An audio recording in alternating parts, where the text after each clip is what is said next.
সুপ্রভাত বন্ধুগণ, আপনাদের সবাইকে জানাই প্রভু যীশু খ্রিস্টের নামে শুভেচ্ছা ও শুভকামনা। আসুন থেকে ঈশ্বর তার পবিত্র শাস্ত্র বাইবেল থেকে আজ এই প্রাতকালে আমাদের কী বলতে চান। আজকের এই প্রাতকালীন অধ্যয়নের জন্য বের করব যেশায়া ভাগবতী পুস্তক তার 40 অধ্যায় 31 পদ। লেখা আছে, কিন্তু যাহারা সদাপ্রভুর অপেক্ষা করে তাহারা উত্তরোত্তর নূতন শক্তি পাইবে, তাহারা ঈগল পক্ষের ন্যায় পক্ষ সহকারে ঊর্ধ্বে উঠিবে, তাহারা দৌড়িলে শান্ত হইবে না, তাহারা গমন করিলে ক্লান্ত হইবে না।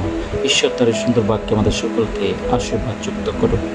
আজ এই পবিত্র প্রাতকালে প্রভু আমাদেরকে তার নিজ বাক্য দ্বারা শিখাইতে চাচ্ছেন যে সদাপ্রভুর অপেক্ষা করে তাহারা উত্তরোত্তর নূতন শক্তি পাইবে। না বন্ধুগণ, যারা সদাপ্রভুর উপরে নির্ভর করে বা সদাপ্রভুর উপরে অপেক্ষায় থাকে, তাদের জীবনে নতুন শক্তি উপস্থিত হয়, নতুন শক্তি আসা অনিবার্য, সেটা আসবেই।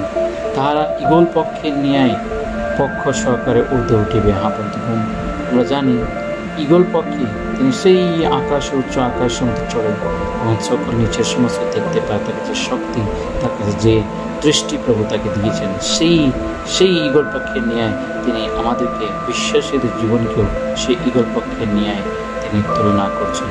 উদাহরণ সহকারে তিনি আমাদেরকে শিখাইতেছেন, বলতে চান।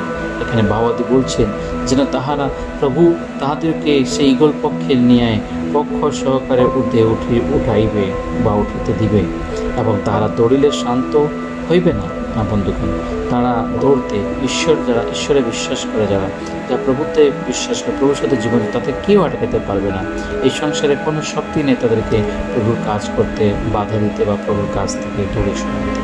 তাদের কেউ আটকাতে, তারা শান্ত হইতেই পারবে না, তারা দৌড়তেই থাকবে, আগে বাড়তে হবে। আরেকটি কথা, ঈশ্বরের সন্তানগণ তারা কোনোদিন ক্লান্ত হয় না। বন্ধুগণ, তারা গমন করিলে ক্লান্ত হইবে না। যতই কাজ করুক, যতই দৌড়াতে থাকে, যতই পরীক্ষা তাদের জীবনে আসুক, কিন্তু প্রভুর আত্মা, প্রভুর সেই আশা, প্রভুর সেই সান্ত্বনা জীবনে আছে। তাই আমাদের জীবনে কোনো দিনই কোনো রকমের ক্লান্ত হবে না। তাই আসুন আমরা আমাদের জীবনকে সেই প্রভুর হাতে সমর্পণ করি, সদাপ্রভুর নির্ভর করি, তার সেই নতুন শক্তি পাওয়ার জন্য যেন আমরা তার চরণ সর্বদা আমাদের জীবনকে সমর্পণ করি। আসুন প্রার্থনা করি।